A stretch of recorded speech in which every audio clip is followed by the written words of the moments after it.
Hey guys, and welcome to This Program Life on YouTube.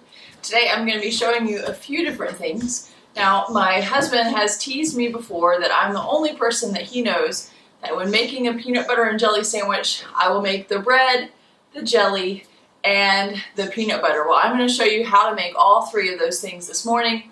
The first thing that I'm going to start with is a whole wheat sandwich loaf. This recipe will make 2 loaves. It is really simple and straightforward, and if you've never made bread before, then I think that you should give this one a try because it is a great recipe. I've been working on finding a recipe that will give us reliable loaves that we can use all of the time, and this recipe is just that. So I'm going to be using freshly ground flour.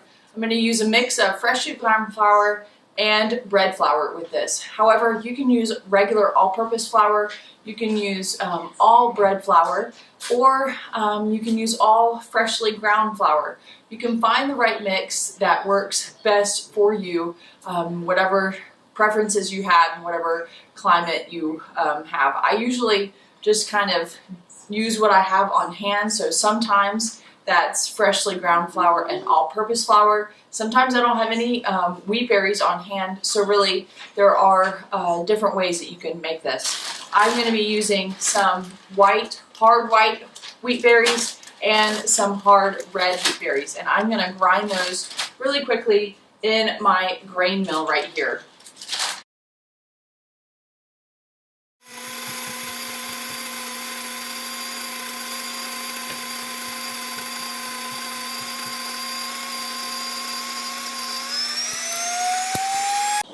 Okay, so now I have freshly ground flour. The whole process takes just about a minute. It's really easy. I have a Wonder Mill and I really highly recommend it.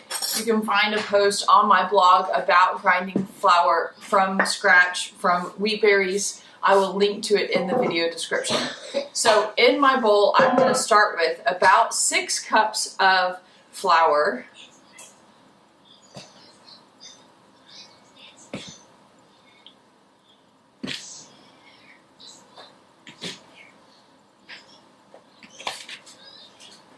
And I'm going to add to that 1.5 teaspoons of sea salt.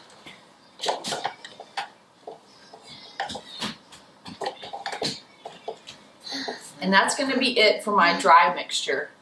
Now for my wet mixture, I'm going to combine 3 cups of water and a tablespoon and a half of active yeast.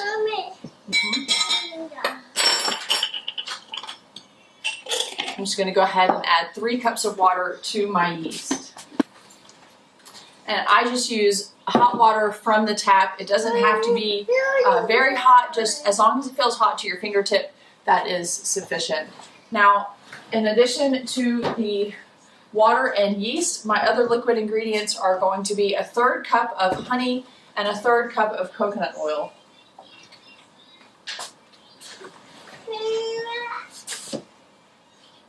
And I melted my coconut oil on my stovetop already, so I'm just going to stir that in to this yeast water mixture. And then one of my favorite tips to share is to melt your coconut oil in your measuring cup first before you do your honey, because then when you measure out a 1/3 cup of honey, it just slips right out of the measuring cup. Super easy. Hold on, sweetie.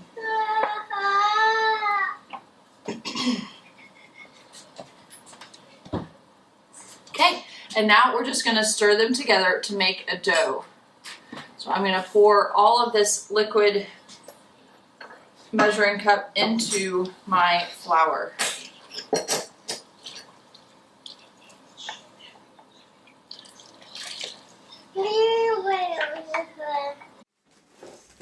Okay, so you can see here how wet my dough is.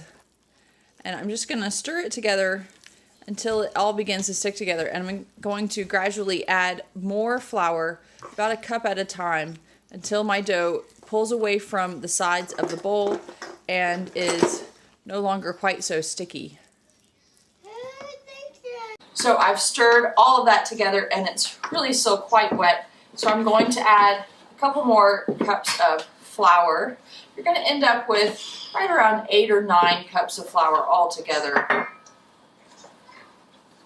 And that's probably all the fresh flour I'm going to use, and I'm going to finish it off with some of the bread flour, and that's just going to help it rise just a little bit and also just be a little bit smoother as I roll it out. So I've added 2 more cups of flour, and the dough is beginning to pull away from the sides of the bowl. It's no longer quite so sticky, which means it's just about ready to start kneading on the countertop. So I'm going to switch to bread flour now. I'm going to add about a cup of flour to the countertop, and I am almost done with the first stage of making this bread.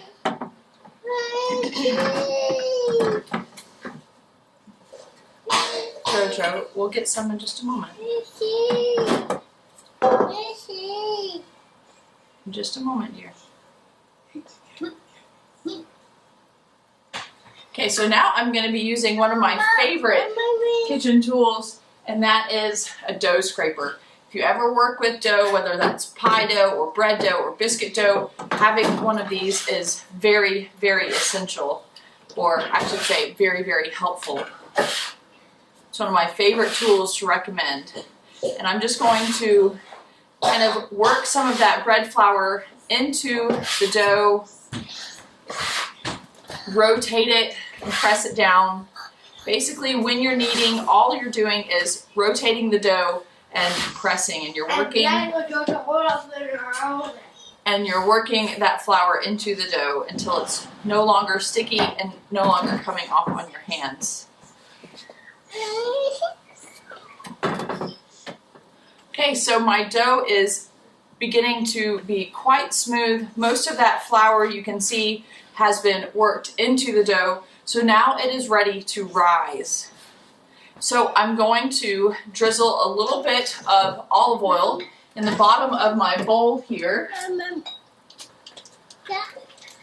and add my dough to the bowl, flip it over once, and then cover it with a light towel and place it in the oven to rise for 30 minutes.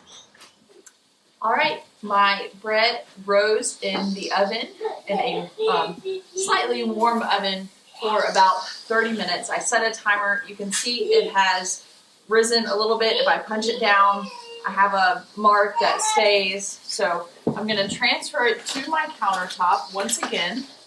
I'm going to put down a little bit of flour before I do. Transfer it to the countertop and then divide it in half, because as I mentioned, this is going to make 2 loaves of sandwich bread.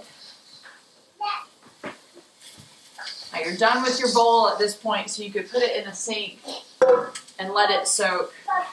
I'm not trying to really work the dough much at this point because it did rise and I don't want to start kneading it or anything. So I'm just going to set one half to the side and then gently roll out this half to about an 8 by 10 rectangle.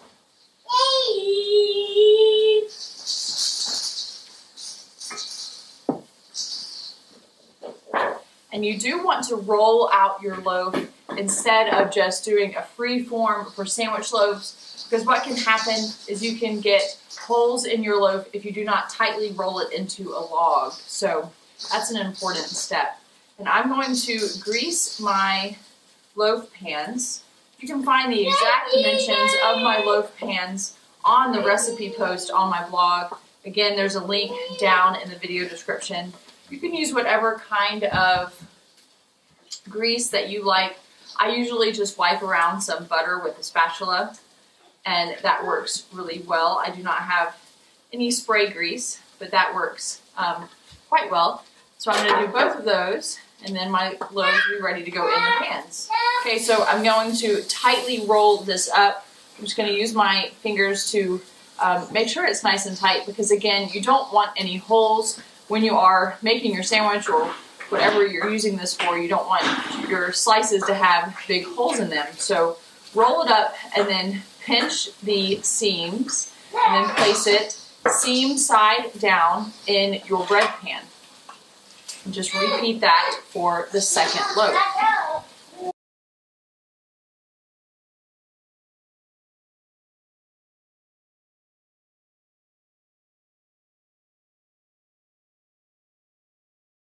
So that was again seam side down, and now I have my 2 loaves that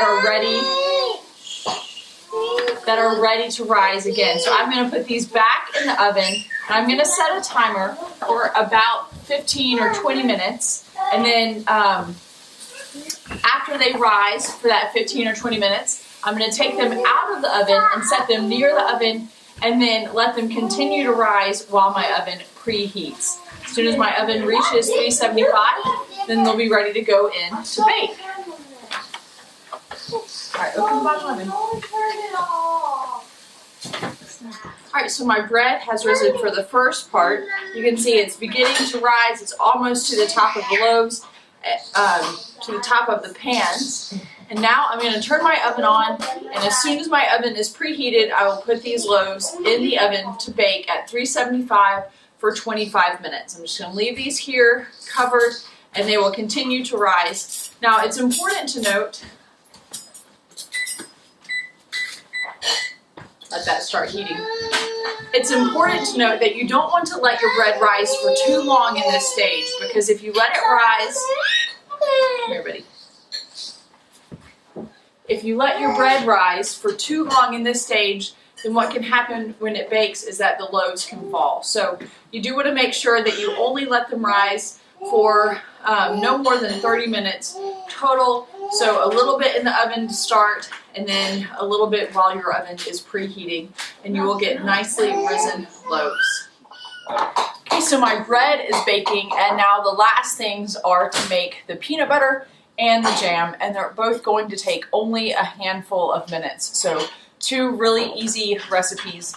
Now, to be honest, I don't usually make our own peanut butter. I usually get it from Costco, but I figured I would go ahead and show you how easy it is to make it at home in case you want that option. Now, I'm going to be using regular lightly salted peanuts. I think I'm going to throw in a little honey. You might need some type of oil. The nuts are going to give off some oil as they blend, but if you find that your peanut butter is a little dry, then you need some type of liquid, whether that's coconut oil or olive oil or even honey, to help the nuts blend a little bit more. So I'm going to be doing that in my Vitamix, and on my stovetop right here, I'm going to be making chia seed jam. Now that's another really simple recipe. It only has 3 ingredients. I'm using frozen strawberries, chia seeds, and honey again. So I'm going to start the jam first because, like I said, my strawberries are frozen. So I want to add them to my pan and bring them to a simmer. So I'm just adding enough strawberries to cover the bottom of my pan. You can find measurements and things like that on the recipe on the blog. But with a lot of these things, it's really simple to just kind of do it and taste as you go. So that is what I'm going to do. So I have enough strawberries to cover the bottom of my pan, and I'm just going to turn it on to just a little bit above medium-high. Let those strawberries thaw, and then as they come to a simmer, I can mash them and then add some honey. Now for my peanut butter, I'm going to use, again, dry roasted, lightly salted nuts. These are nuts that I got at Aldi, and I'm just going to add them right to my Vitamix.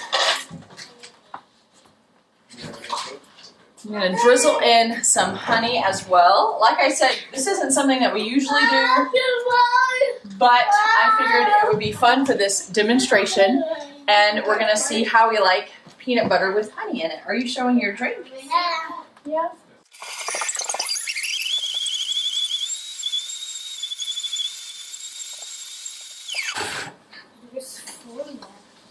And that's it. And now I have peanut butter. So I'm just going to taste this, add any salt or extra honey to taste. Jack, you want to come give this a taste and see how you like it?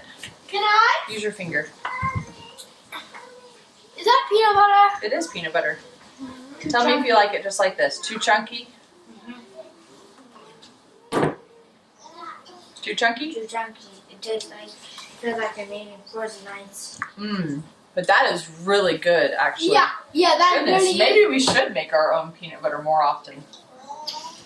Okay, so the verdict is it tastes really good, but it needs to be a little bit smoother. So I'm just gonna add it and let it mix a little bit more.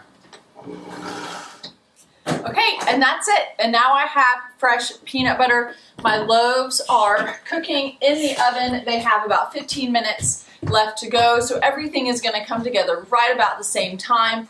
My strawberries are going to come to a simmer. As they come to a simmer, I'm gonna mash them and then add in some honey. So I will show you the last step of that.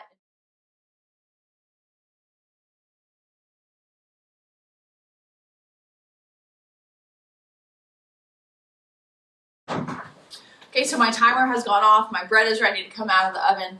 I've already made my peanut butter, and I'm going to show you the last step of the jam.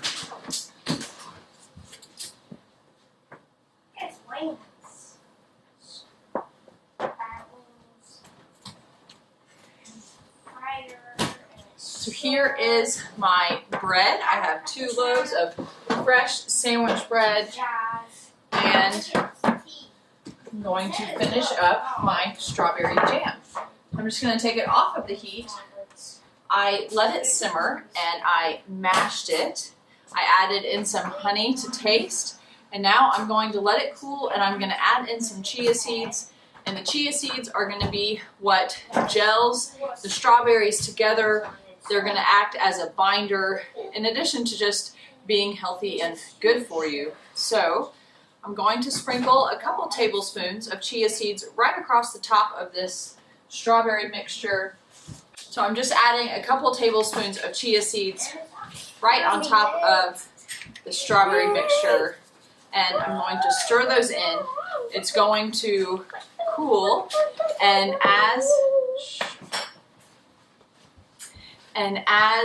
the mixture cools and the chia seeds sit in the strawberries, they're going to absorb some of that liquid and it's going to turn into a more jam-like substance. So at this point, my bread is ready to come out of the pan. I'm going to take out my cooling rack and just transfer it to the cooling rack. It's best to let your bread cool for at least 15 to 20 minutes before you start slicing it. Otherwise, your bread is going to tear more easily and just kind of crumple up. So if at all possible, give it at least 15 minutes to cool before slicing.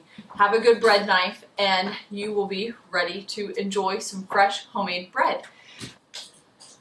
Okay, so that's it, guys. Fresh homemade sandwich loaves, chia seed strawberry jam, and homemade peanut butter. All really simple, straightforward recipes. You can find the recipes on my blog, thispilgrimlife.com. You can find links to those recipes down below in the video description. If you enjoyed this video, give me a thumbs up. If you want to see more videos like this, then click subscribe. You can hit that bell so that you will see when new videos come out. And I hope that you have a great day.